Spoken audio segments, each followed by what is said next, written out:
más o todo el tiempo.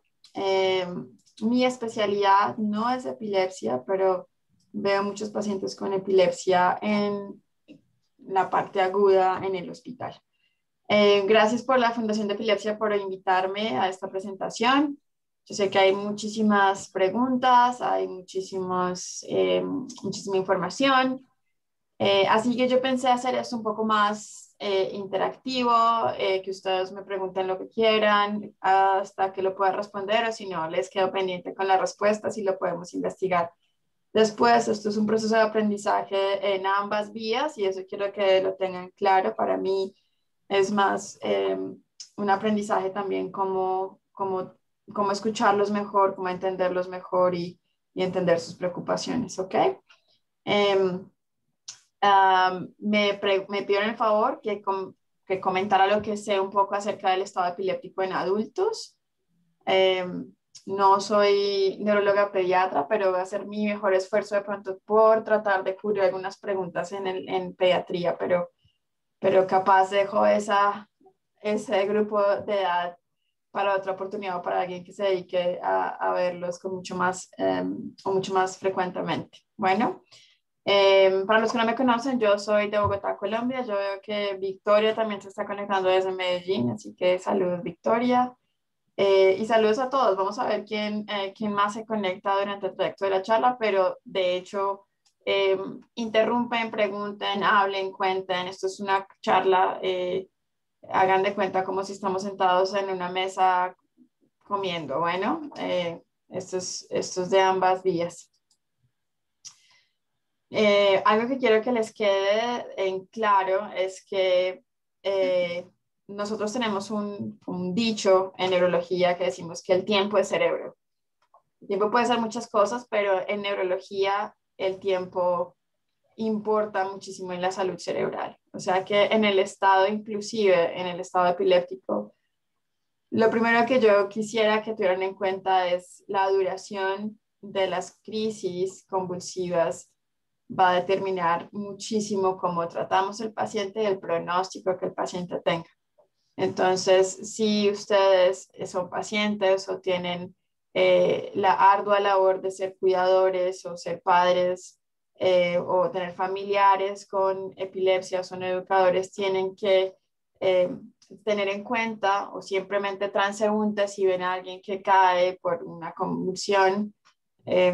No es bastante infrecuente encontrarse ese tipo de escenarios en el transporte público, etcétera, donde alguien puede presentar una crisis convulsiva. Entonces, el tiempo es cerebro, lo quiero enfatizar y vamos a entender un poco por qué, pero cuéntenme ustedes por qué piensan que el tiempo es cerebro.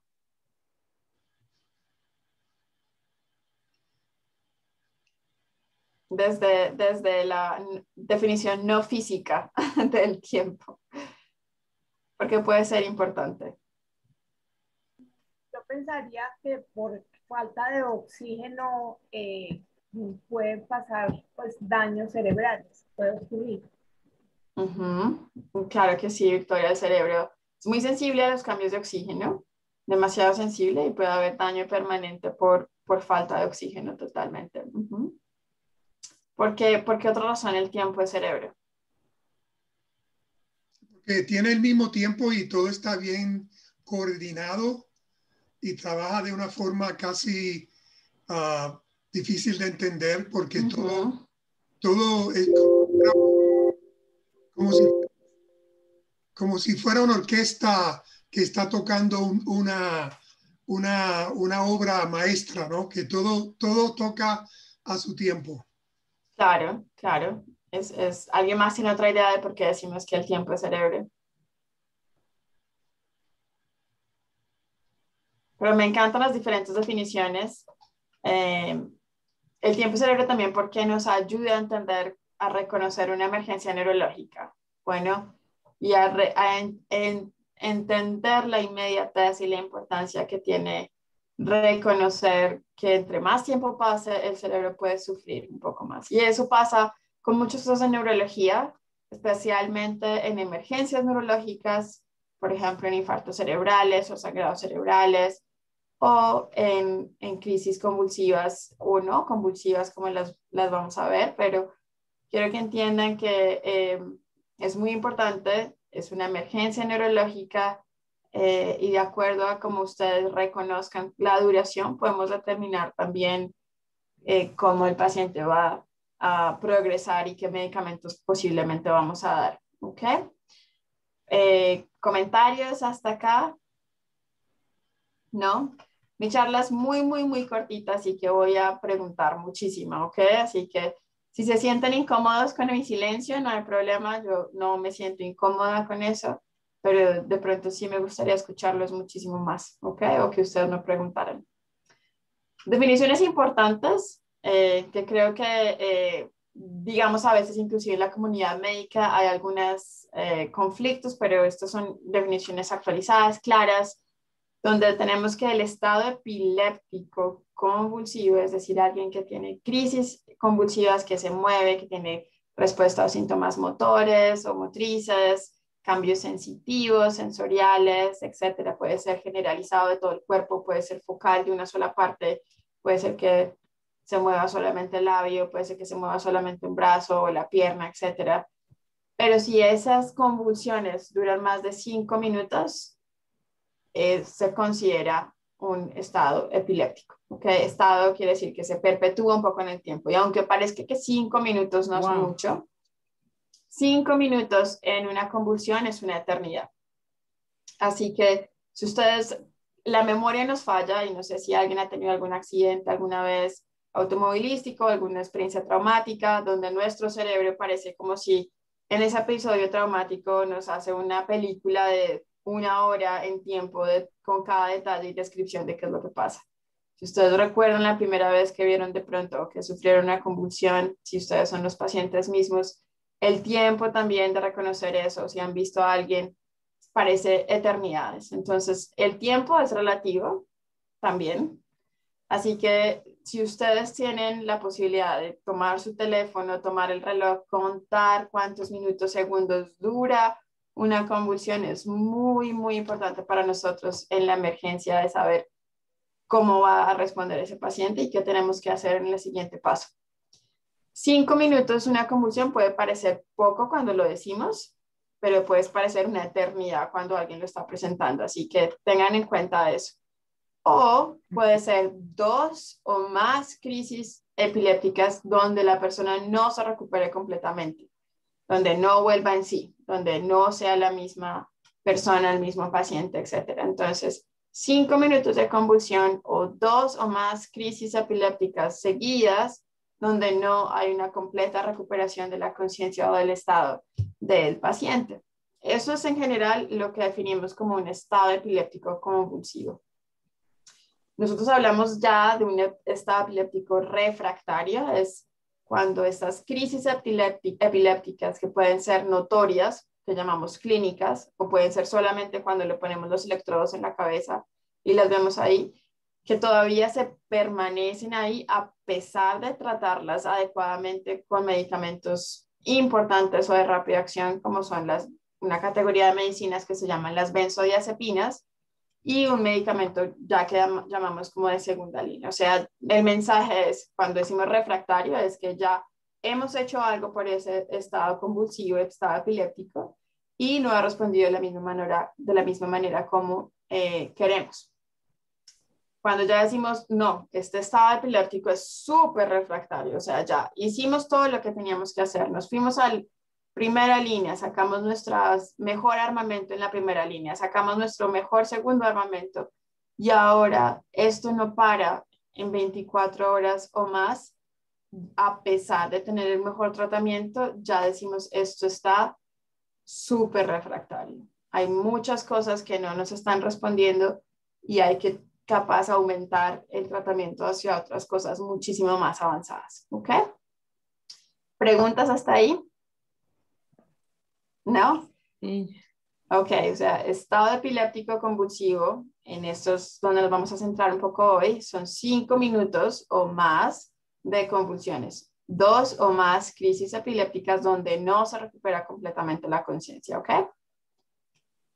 Ok, bueno. Es una emergencia neurológica muy frecuente. El estado epiléptico es algo que nosotros vemos acá en el hospital, que es donde yo trabajo principalmente, frecuentemente. Posiblemente cada uno de ustedes o los familiares o los pacientes con los que ustedes interactúan todo el tiempo ven su neurólogo tratante, su neurólogo de cabecera, pero de pronto el neurólogo de cabecera no está en el hospital viendo las emergencias ahí. Nosotros como neurólogos hospitalarios vemos las emergencias neurológicas y es algo muy frecuente. Entonces les voy a decir que pasa entre 10 a 41 personas por 100,000 personas al año. O sea, 100,000 personas, de cada 100,000 personas, 10 a 41 personas van a tener un estado epiléptico o unas convulsiones prolongadas por más de 5 minutos o 2 o más convulsiones donde no se recupera la conciencia entre ellos. El problema con esto es no solamente que pasa y que dura mucho, es que hay una mortalidad general que se asocia con esto. Y mayores personas que se complican por el tratamiento o por las crisis en general o por lo que provoque las convulsiones en general, donde pueden llegar hasta el 20% cuando son, en general, cuando convulsionan muchísimo, o sea, cuando hay muchos movimientos asociados con eso y no se logra controlar, puede ser la mortalidad muchísimo más alta, de 45 a 73%. Por eso es que cada vez que nosotros vemos este estado convulsivo, que es una postura generalizada, donde digamos que tiene una representación electrográfica, los electrodos en la cabeza muchísimo más, digamos, como preocupante, tratamos de pararlo lo más que podamos. O sea, ahí va otra vez el concepto de el tiempo de cerebro. Yo no tengo tiempo para esperar que el paciente se recupere. Yo tengo que parar la convulsión pronto, tengo que pasar la convulsión ayer, ya, hoy, inmediatamente, ¿ok? Porque los pronósticos puede ser bastante pobre en algunos casos, ¿no? Es algo muy costoso también, y no solamente costoso en general para un país como lo describo acá, pero tiene un costo que posiblemente no es tan medible en términos de dinero, pero un costo emocional, un costo familiar, un costo funcional del paciente que pues cuando uno lo mira financieramente es como más fácil de entender, ¿no? Es algo muy costoso donde requiere manejo avanzado en el hospital, a veces requiere unidades de cuidado intensivo, manejo multidisciplinario, medicamentos que pueden ser costosos, ventilación mecánica, etcétera. Entonces eso, además del costo emocional, del costo familiar, del costo funcional, puede ser, por ejemplo, en Alemania, más de 83 millones de euros al año, en Estados Unidos, con diferencias del sistema de salud, puede ser hasta 4 billones de dólares en este país. Entonces, es algo frecuente, no es algo raro. Nosotros sabemos de este tipo de condiciones y qué podemos hacer para tratarlas mejor. ¿Preguntas hasta ahí? De hecho, hay una pregunta en el chat. Ok. Dice, ¿cuál es el medicamento de rescate o qué otra acción se puede tomar en el estatus? Buenísima pregunta y ya vamos para ahí. Lo que te puedo decir en ese momento es, primera acción que ustedes deben hacer es, primero las vías de rescate, ¿no? Pedir ayuda, primero, llamar al 911 si están en Estados Unidos, pues llamar a la línea de emergencia de su país o pedir ayuda al vecino, a alguien que pueda socorrer a alguien mientras que ustedes evalúan al paciente. Muchos pacientes con epilepsia que puede ser complicada, el neurólogo va a predecir que posiblemente hay una epilepsia que puede durar, o una crisis que puede durar más tiempo de lo normal. Si ustedes cuantifican el tiempo y miran la descripción de las crisis, es muy importante para el neurólogo tratante. Cuando ya alguien no comienza a volver en sí, está todavía como en colombiano atontado, no reacciona, es importante todavía seguir pidiendo ayuda, ¿ok? Algunos neurólogos dan medicamentos a la familia para que se administren inmediatamente, que puede ser medicamentos que se llaman benzodiazepinas, que son lorazepam, midazolam, que a veces se pueden dar vía rectal o vía nasal también. Entonces, hay mucho también por hacer en términos de educación al cuidador y a la familia, cómo prevenir, cómo parar ese estado epiléptico desde la casa o inclusive desde la atención prehospitalaria en una ambulancia o con paramédicos también que lleguen a la casa. Perdón con esta diapositiva que está como muy borrosa y perdón por el inglés, pero básicamente esto es para describir que hay varias clasificaciones de estados convulsivos. Está el estado epiléptico que está en violeta, en azul, voy a mirar si acá puedo, sí. En azul está el estado no convulsivo, que es un poco más complicado, que cuando ponemos electrodos en la cabeza, vemos las irregularidades electrográficas en los pacientes. Mucho sabemos ahora en pacientes en la unidad de cuidado intensivo que aparentemente están bien, no tienen ningún movimiento, no se pueden quejar muchas veces, pero electrográficamente pueden tener cambios. Digamos, en este estado convulsivo les estaba hablando del estado convulsivo que es el estado epiléptico convulsivo, que es el que nos preocupa mucho de tratar de parar muy pronto por las complicaciones que puede tener. A veces ese estado como después de que alguien tiene un estado epiléptico es el postconvulsivo, que también puede generar un poco de conflicto porque no pueden regresar mucho al como estaban antes.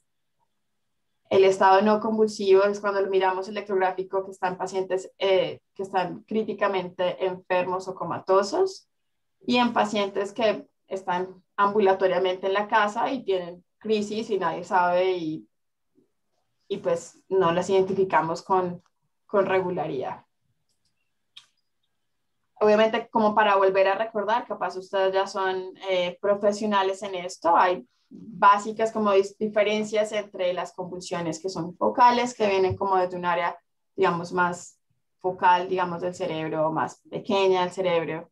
Esos pacientes, por ejemplo, pueden estar despiertos y tienen sensaciones diferentes, distorsión de la realidad, de las sensaciones, del tacto, del sensorio en general, de la visión, del habla, de la fuerza aparentemente, o pueden tener movimientos erráticos involuntarios y eso puede relacionarse con algo que puede ser como un daño pequeño focal en el cerebro. Cuando hablamos de unas convulsiones generalizadas, es que de pronto a veces este daño focal altera toda la red eléctrica del cerebro y se distribuye por todo lado, donde hay convulsiones que son más hereditarias que pueden dar ese tipo de apariencia de una vez descargas en todo el cerebro, como las crisis de ausencia, las epilepsias tónico-clónicas, epilepsias atónicas, las epilepsias mioclónicas o tónico-clónicas también, que pueden ser por una epilepsia primaria, que decimos que ya el paciente, digamos que su cerebro está organizado de una manera que es más fácil para que convulsione, o secundaria a algún proceso que está pasando en el cuerpo en general, una infección, una infección viral o una meningitis o un infarto cerebral, un sangrado, etc. Entonces hay varias presentaciones de eso y depende como la presentación de las crisis convulsivas, depende también como el pronóstico del paciente también. Preguntas por ahí, no sé si no alcanzo a ver el chat. Sí. Sí, cuéntame. Perdón, sí. Sí, pues. Sí, me escucha. Sí, Adriana. Adriana.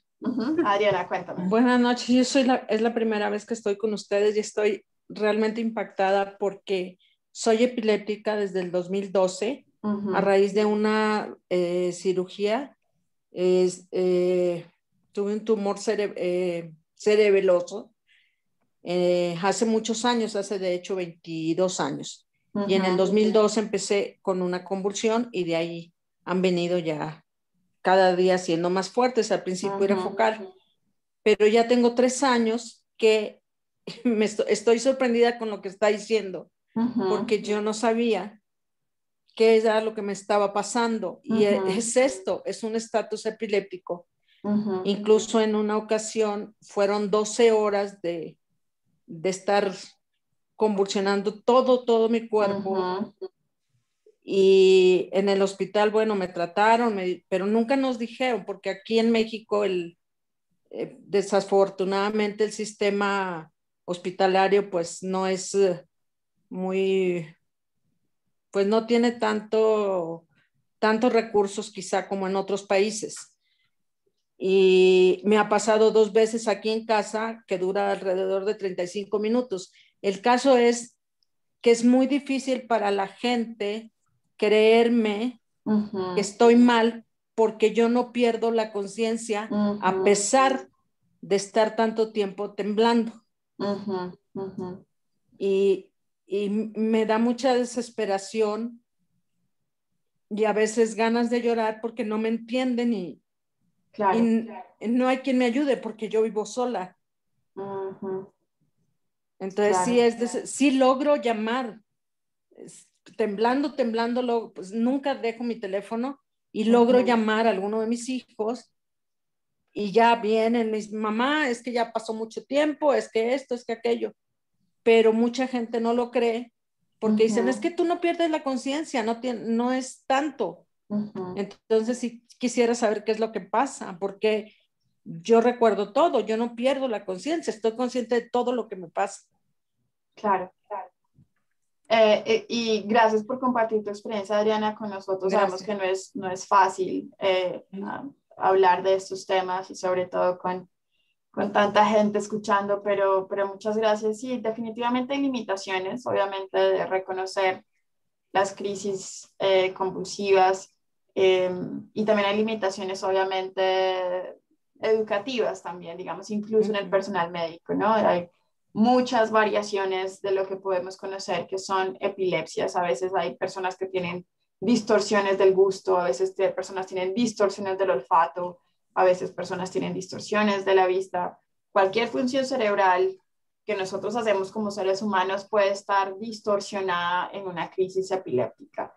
Y hay frecuencias, digamos, más comunes, como todo, digamos, relacionado a los seres humanos. Hay distribuciones, digamos, de epilepsias que se manifiestan más comunes en otras personas comparadas con otro tipo de población diferente. Así que, Adriana, como tú describes, tú eres todavía consciente, digamos, sería bueno que una investigación acerca de qué es lo que realmente te pasa. A veces tenemos maneras, digamos, de investigar qué tipos de epilepsia son. De pronto es un poco, es un reto, digamos, en situaciones con sistemas de salud diferentes.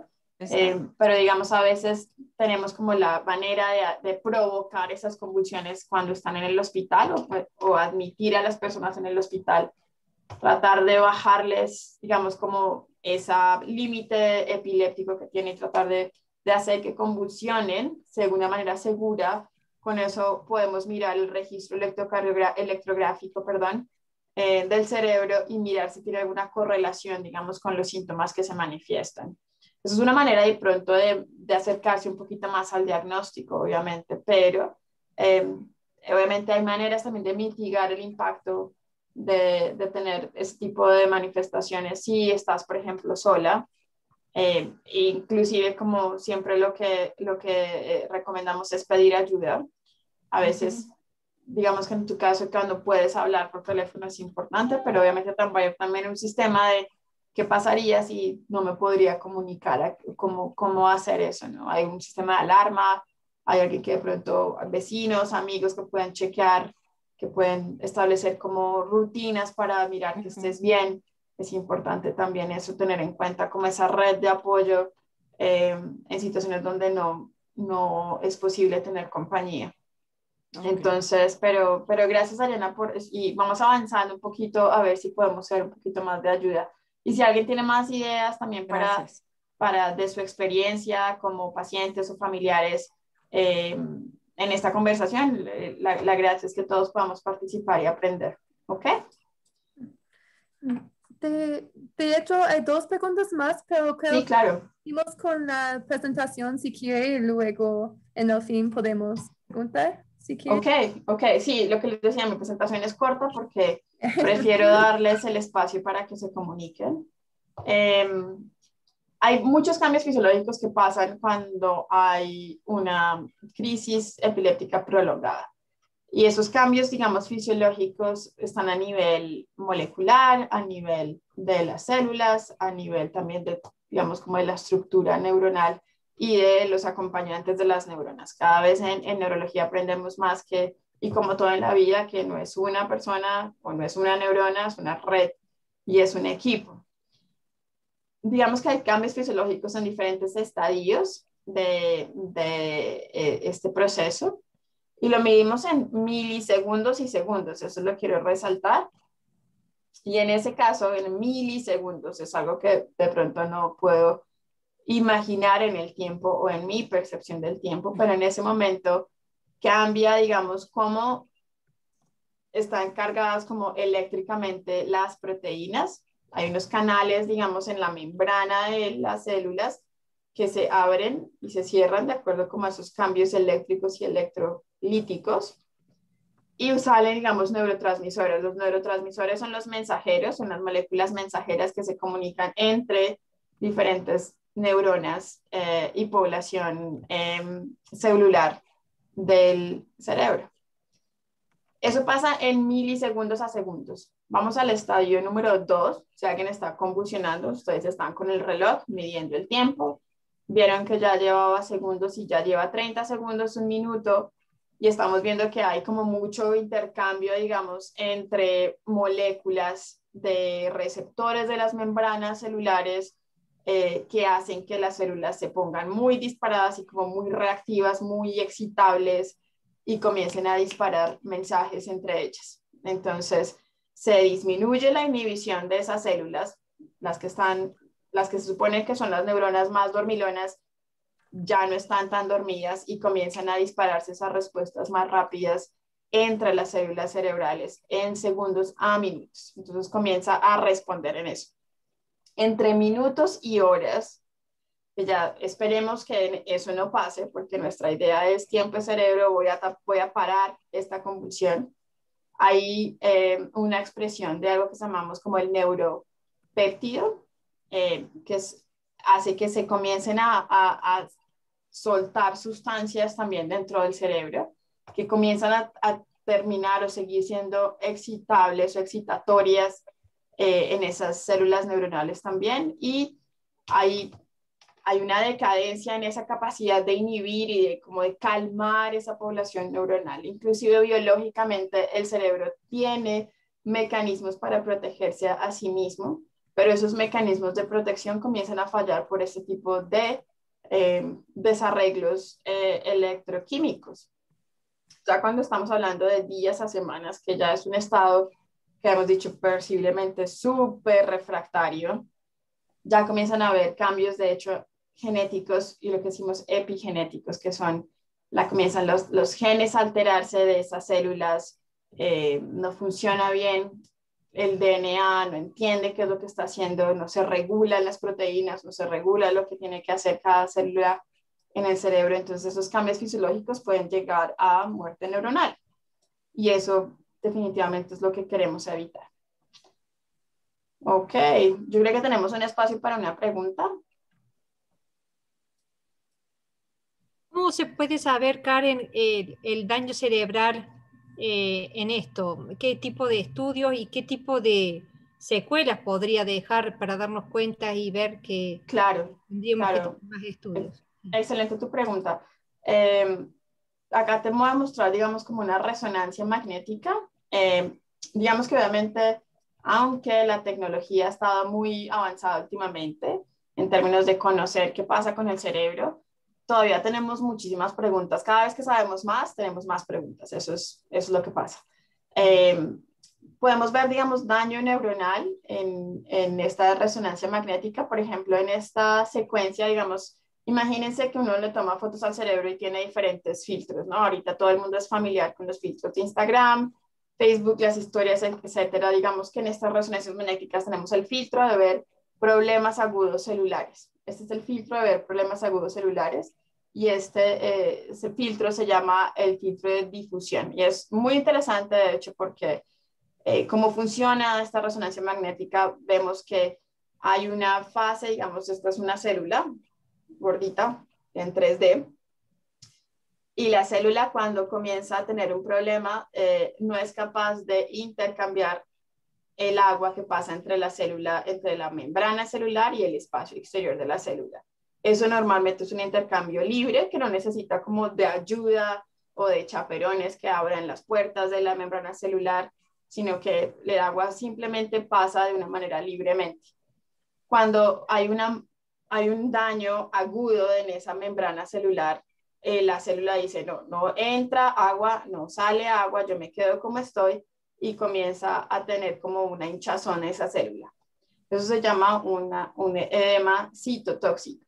Aquí, por ejemplo, en este día, primer día, vemos, Patricia, cambios en el cerebro, digamos, estructurales, donde vemos que la corteza cerebral está un poquito más brillante. Esto es un corte, digamos, del cerebro, donde por acá adelante están los ojos, acá atrás está, bueno, la parte de atrás de la cabeza, y es como si yo tuviera una cámara que está viendo desde arriba, y es un corte, ¿no? Es una tajada, por decirlo así. Y eso correlaciona con otro filtro que me dice, bueno, sí, capaz hay un cambio en esas células donde las células están irritadas, y esto representa que hay más actividad ahí, y eso puede ser o reversible o irreversible en el día número 1. Por ejemplo, en el día número 8, después de estar convulsionando, vemos ya un cambio un poco más permanente en este tipo de resonancia, que es en el cerebelo, digamos, como en la imagen número D, es otro corte, digamos, que yo estoy viendo desde el frente. Es un corte, se llama coronario, es una tajada donde puedo ver acá los hemisferios cerebrales. Este es el cerebro y este es el tallo cerebral. Y en el día 19 ya vemos que hay digamos, como un aumento, digamos, de los espacios que hay en el cerebro. Por ejemplo, acá, digamos que él comienza a atrofiarse el cerebro cuando ya después de 20 días hay una convulsión que no ha parado, no ha cesado, y es algo más generalizado. El cerebro tiende a reducirse el tamaño en ese momento y pues ya genera daños permanentes. Volviendo a eso, ese concepto del tiempo de cerebro, o sea, entre más tiempo esto dure, más daño cerebral hay, más difícil se nos hace para volver a ser reversibles, o el daño que pueda ser reversible.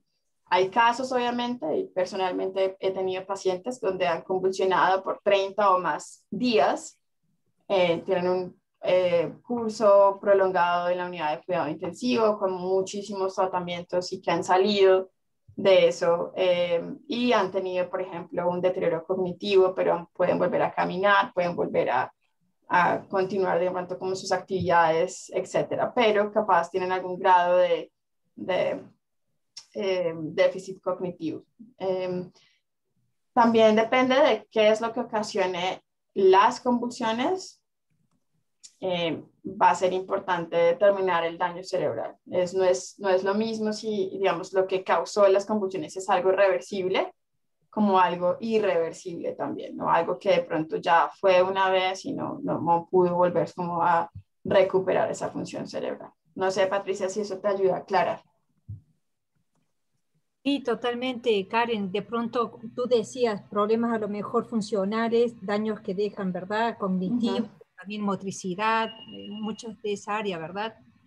Claro, claro. Digamos, como hay maneras, obviamente nosotros en neurología en general, pues en medicina queremos tener evidencia de un problema, ¿no? Digamos que la resonancia y las imágenes y los estudios electrográficos como el G o el EEG, que lo decimos en inglés, el electroencefalograma, nos ayuda a mirar, digamos, cambios agudos, pero la resonancia nos ayuda visualmente a tener una idea de pronto de algún cambio estructural macroscópico. Hay cambios microscópicos que no podemos determinar siempre. Y a largo plazo, los test cognitivos, los test neuropsiquiátricos o neuropsicológicos nos ayudan a mirar en qué momento, digamos, el paciente puede estar, digamos, fallando en algunos dominios cognitivos, de pronto es más inatento o tiene menos memoria, o etcétera. O de pronto alguna función motriz, exacto. ¿Ok? Bueno. Ahora, digamos que debido esto continúa actualizándose y voy a hacer el mejor esfuerzo como para ser claros con esta imagen. Yo sé que es en inglés, tranquilos, lo voy a explicar. Lo que quiero que se enfoquen es en esos estadios que yo les estaba comentando, ¿no? Hay diferentes estadios, estadio 1, estadio 2, y todo esto está relacionado con el tiempo. Bueno, recuerden que el tiempo del cerebro de 0 minutos a 10 minutos es nuestra mayor ventaja para parar esto, nuestra mayor ventana de oportunidad. Una vez que reconozcamos esto, tenemos nuestro reloj a la mano, miramos que el paciente esté respirando bien, como todo, miremos que tenga pulso, o si llegan al hospital o llegan a una ambulancia con capacidad para hacer laboratorio, tenemos la opción de mirar, bueno, por ejemplo, era alguien diabético, el azúcar está bien. Hay algún problema que podamos arreglar inmediatamente, ¿no? Si es alguien, por ejemplo, que tiene una dependencia de alcohol y que esto pase en ese contexto, a veces es importante dar medicamento que se llama tiamina, que es una vitamina, me salió en versos, sin esfuerzo, seguido de suplemento con azúcar para tratar de disminuir algún daño. O sea, que la historia clínica es muy importante. La historia clínica anterior de epilepsia también es muy importante en los pacientes. Muchos pacientes tienen un brazalete, muchos pacientes se identifican con una tarjeta en su billetera, de pronto que cuenta un poco más de su historia clínica. O de los medicamentos que toman. Digamos que en esta ventana de tiempo ya nosotros estamos alistando lo que nos vimos que ya no está parando esa convulsión, nos estamos preparando para mirar si el paciente puede estar respirando bien y comenzamos a mirar medicamentos que tenemos a la mano. Lo que les decía yo, las benzodiazepinas son nuestras amigas.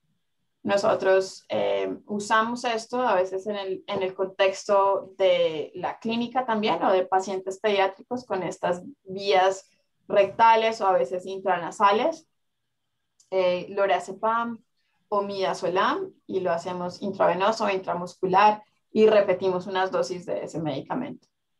Tenemos luego más medicamento en este momento para usar en esta segunda etapa. Nosotros, digamos, nuestra manera de pensar es cómo puedo parar esto lo más rápido posible. Los medicamentos que actúan más rápido y mejor son las benzodiazepinas, o sea, lorazepam, midazolam, pero tenemos que poner como nuestro colchón de ayuda en nivel sanguíneo, por decirlo así, con medicamentos que son particularmente antiepilépticos, que son la fenitoína o la fosfenitoína, de pronto ustedes son familiares. Es bastante popular en Centroamérica, Suramérica, porque ha estado ahí por años. Es económico, es de fácil acceso, pero tiene algunas desventajas cuando uno la administra. Hay que tener cuidado de que el paciente no tenga problema cardíaco y que estemos monitoreando el paciente muy cuidadosamente, pero funciona bastante bien.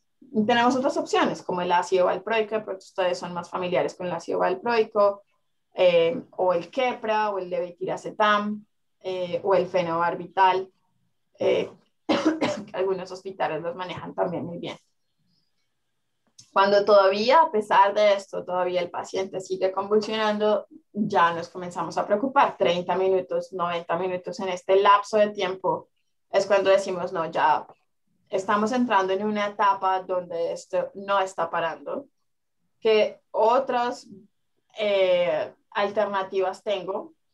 Y las alternativas que tenemos de pronto en este momento van a sonar un poco más agresivas. Y un poco más agresivas es dar anestéticos o anestésicos para realmente suprimir esa actividad que les estaba contando de todas esas neuronas súper excitadas tratando de reaccionar a un estímulo.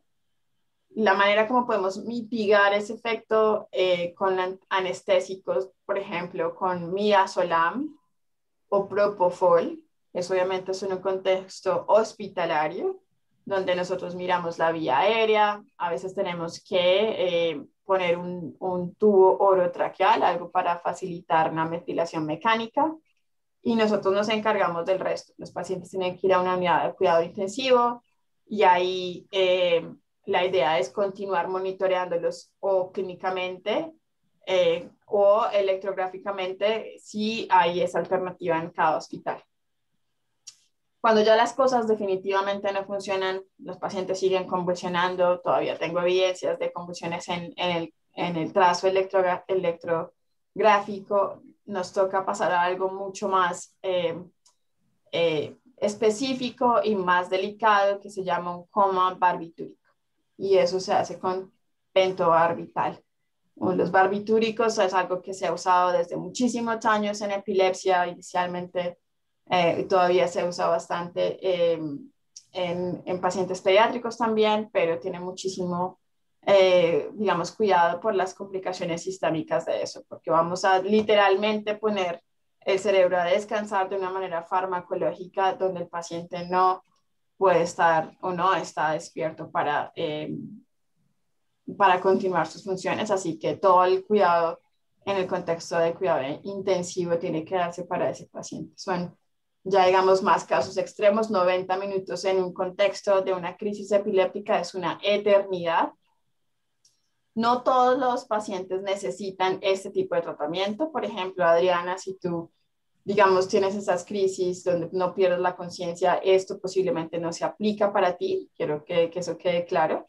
Pero en pacientes donde pierden la conciencia, donde tienen una crisis generalizada, donde no está claro que es una convulsión epiléptica, es importante tener digamos, anticipar que mi mensaje, por ejemplo, con ustedes es algo importante, el tiempo es importante y requiere una evaluación avanzada de un personal con la experticia o con la experiencia para manejar este tipo de complicaciones. Este es un algoritmo para estado epiléptico convulsivo, es importante.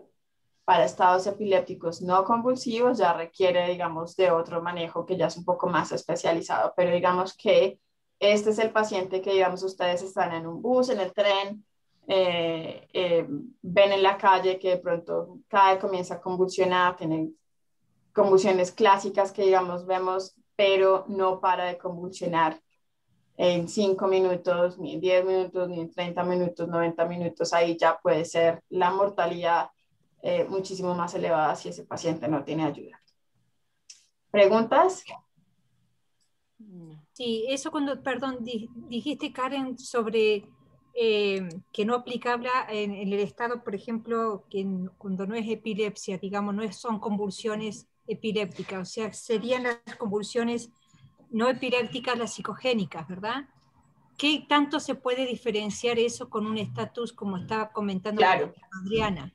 Es muy difícil en la clínica, digamos, con algo que nosotros, digamos, diferenciamos, Patricia, y voy a poner como a todo, digamos, la audiencia en contexto. Hablamos de unas crisis convulsivas epilépticas o no epilépticas.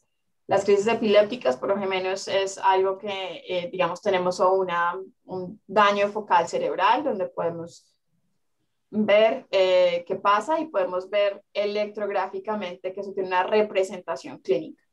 O que las crisis son, digamos, tienen un contexto semiológico clásico que nos hace pensar que son epileptogénicas por naturaleza. La otra categoría de las crisis no epilépticas, digamos crisis convulsivas epilépticas, que puede ser inicio abrupto de movimientos, sensaciones, trastornos del gusto, etcétera, que no tiene una representación electrográfica o que no se puede encontrar una razón y que van en una categoría de lo que llamamos neurología funcional, donde todavía digamos que nuestras herramientas no nos han servido para todavía establecer un diagnóstico más refinado.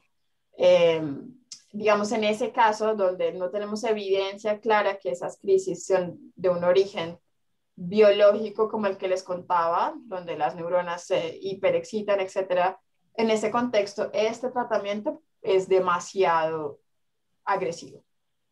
Es demasiado agresivo porque requiere, digamos, una intervención con anestésicos, intubación, etc. Muchísimas veces pacientes que tienen el diagnóstico de epilepsias, de convulsiones no epilépticas, perdón, llegan a otras emergencias y les pasa esto. Los intuban, les dan medicamentos y desafortunadamente pues eso agrega un poco a las complicaciones de simplemente estar en una unidad de cuidado intensivo, de tener procedimientos innecesarios, etc. Así que hablar de eso con los familiares, con los amigos, educar también a la familia, a los médicos también decirles, bueno, yo tengo este tipo de convulsiones que no son epilépticas, cuál es el manejo, qué hago en caso tal de que eso se prolongue, que limite mis actividades diarias. Es muchas veces nosotros, de hecho, en el hospital, a veces admitimos pacientes con crisis convulsivas no epilépticas para tratar de ajustar. A veces hay cambios sociales, hay cambios medicamentos que requieren asistencia en el hospital. Pero es una excelente pregunta, Patricia. Ok. Bueno, esta gráfica es como todavía como para reiterar que nuestros mejores amigos en el manejo del estado epiléptico, uno, son las benzodiazepinas y dos, la segunda fase que les estaba contando es la fosfenitoína, el levetiracetam o el Keppra, que tiene un nombre grande, y el valproico o el valproato. Básicamente los tres están muy, muy cerquita como a producir ese beneficio entre los tres de tratar estas convulsiones a tiempo.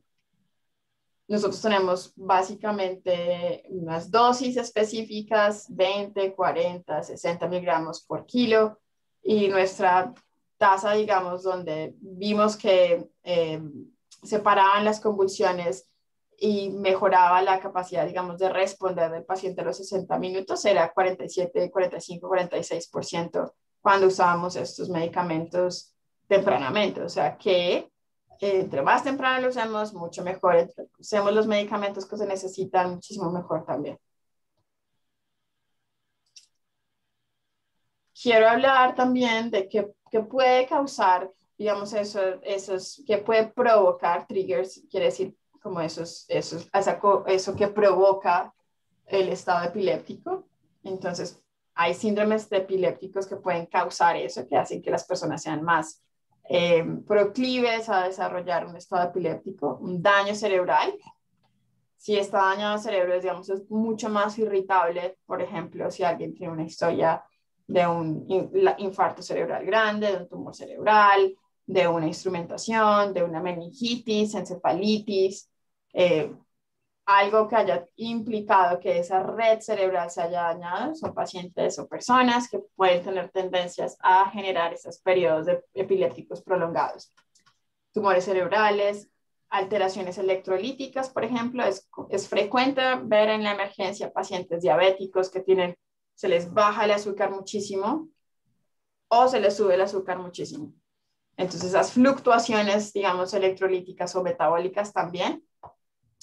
Muy frecuente también en la emergencia, problemas relacionados con drogas recreativas, alcohol, puede ser o una intoxicación muy alta por alcohol o la supresión de esos agentes, digamos, excitatorios como el alcohol, las drogas. La encefalitis es una nueva categoría también de epilepsias, a veces están relacionadas con trastornos inmunes y cada vez más entendemos que también hay un sistema inmune cerebral que puede, digamos, causar epilepsias, digamos, en pacientes que no tenían epilepsia antes y que es importante reconocer. Entonces, cada vez estamos llegando un poquito más a entender este tipo de categoría. ¿Preguntas hasta ahí?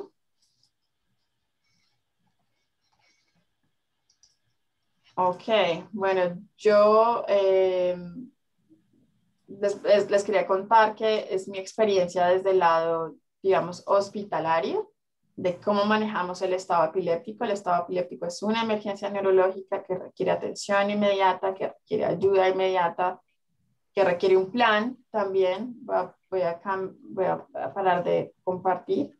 Que requiere un plan también de acción entre ustedes y el médico tratante. Así que es una pregunta que yo les sugiero que tengan estándar anotada en las cosas para decirle a sus doctores, a sus profesionales de la salud, que les pregunten qué hago si mis convulsiones se demoran más de 5 minutos. ¿Qué hago si mis convulsiones o las convulsiones de quien tengo yo o quien está a mi cuidado duran más de 5 minutos o son muchas convulsiones y no paran? O mi familiar o mi paciente no mejora con los medicamentos. ¿Qué debo hacer? ¿Qué debo hacer en caso de emergencia? Tener un plan de emergencia siempre es muy importante. Yo justo le estaba preguntando a Alex si el webinar duraba 1 hora o 1 hora y media, pero ahora abro la sesión para que tengamos preguntas y ustedes sigan con la conversación. Eva. Excelente, muchísimas gracias, Karen.